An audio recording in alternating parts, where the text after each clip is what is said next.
What is up, fellow nerds, and welcome back to the Dapper Snapper Gaming channel, and welcome back to How Do I Want to Do This? This is our series where we take a look at all playable options available to players in Dungeons & Dragons 5th edition, and then we rank them on a scale of 1 to 10, and then either build them or fix them, depending on how they rank. Now today we are talking about the light domain Cleric, which brings some fire to the Cleric, and let's see just how brightly it shines in today's video. Make sure to leave a like on the video and subscribe if you haven't already. As you can see, most people who watch this channel are not subscribed, so please help us reach our goal of 1,000 by the end of this year. I think we can do it, honestly, before summer, and I need your help in order to do so. Once you've done so, of course, make sure to click the bell and make sure that you have that set to all so that you're notified whenever new videos are uploaded, and share the video with your friends so that we can make all kinds of new friends here on the channel.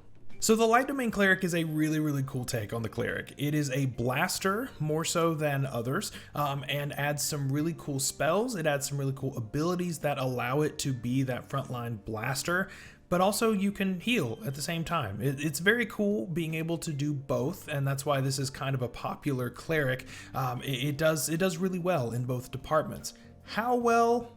Let's find out. So first up, we have our spell list. As always, we get some extra spells by being in this domain, and we get quite a few new ones that are not on the Cleric spell list normally. So namely, we get Fireball. I mean, we can't overlook that, but we get a lot of other really good options as well that really open up what we can do as far as damage. Now, 6 of these 10 are new to the Cleric list, and honestly, they're really good. Wall of Fire is another really great one to always have ready to go. It's a really good control spell that you really just can't discount. Besides Wall of Force, it's one of the best that are out there for control, and I really like it. Overall, this is a 9 out of 10 spell list. Not all the spells are busted.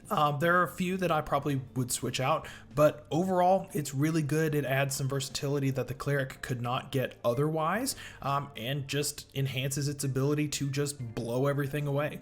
At level 1, we get a couple of features, and the first is a bonus cantrip. We learn the Light cantrip. Now, Light is a good cantrip. It's something that I don't know if I wanted to use an entire feature for.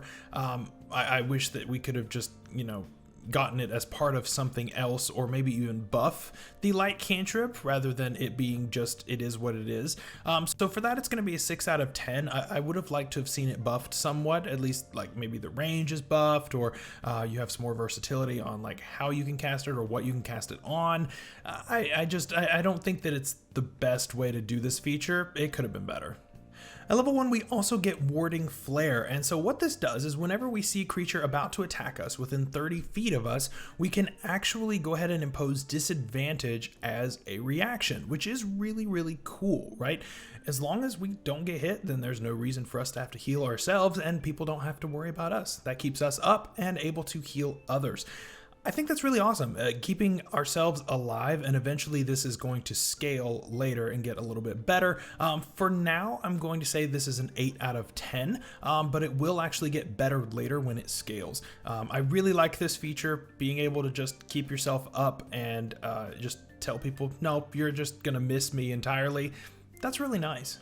At level 2, we of course get another Channel Divinity option here, and this is Radiance of the Dawn. And this has a couple of things built into it.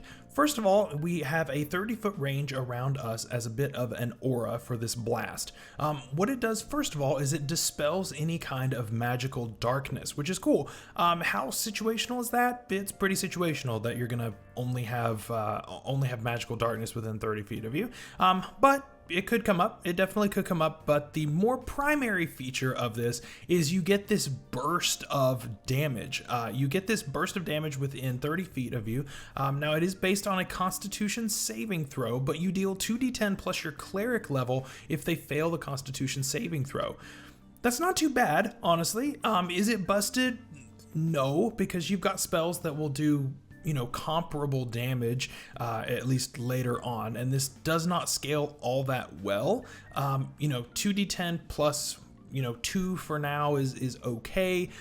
It'll eventually be 2d10 plus 20, which is pretty decent, and it's without a spell slot, but that is something that is going to be on a short rest, a few times on a short rest by that time. So it's not busted, but it's not terrible either. And I really like what it can do. 8 out of 10, honestly. It's a nice feature. It does some decent damage, and getting rid of magical darkness can be nice, especially if your DM is trying to be cheeky with some like darkness, Hexblade Warlock kind of stuff that you are facing. This could be a great way to shut that down, so I like it. I think it's fun. At level 6, we get improved flare, and this is jumping back to our level 1 feature of warding flare, and so now it is within 30 feet of us, even if they're targeting someone other than us. So this just doubles down on what it is to be a cleric, right? You don't necessarily have to heal everybody if everyone is missing their attacks anyway, right? So this is really good. It is very much a needed contribution within the party, and this takes it from an 8 to a 9 out of 10. This is a really good feature, really meaningful buff to the warding flare feature, and I really, really like this. You're going to be using this all the time. At level 8, of course, we get our potent spell casting, so we get to add our wisdom modifier to the damage rolls of our cleric cantrips, which is nice. This is an 8 out of 10, like always.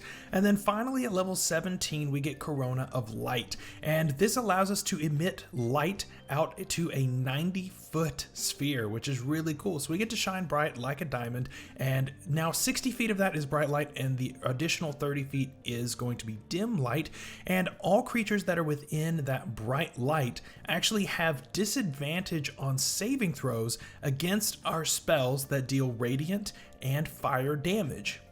This is really cool, right? This helps to make sure that your fireball is that much more effective, right? And this is something where you're coming against things that have legendary resistance, right?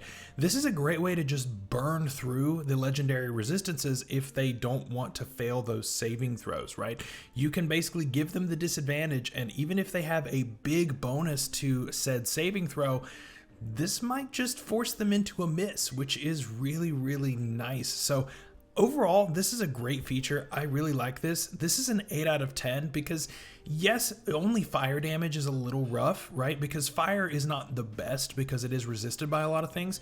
Radiant, though, adding Radiant on there as well is really good. And of course, we get quite a bit of good Radiant damage dealing spells as a cleric. So this just kind of works out as a feature.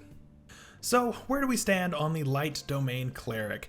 This is really cool. It's a really, really fun subclass. You get to do some blasty things while also being a cleric and being able to heal things. Your warding flare is such a really cool feature, right? This gives you the ability to protect people without necessarily being the healing aspect of it. You get to use that to impose disadvantage, which can make or break the situation, honestly. There's nothing to heal if the attack missed, right? So I really like that. I think it's awesome. I definitely would have liked to have had heavy armor just because a lot of this is based on a 30-foot radius. So you've got to be up in the fight.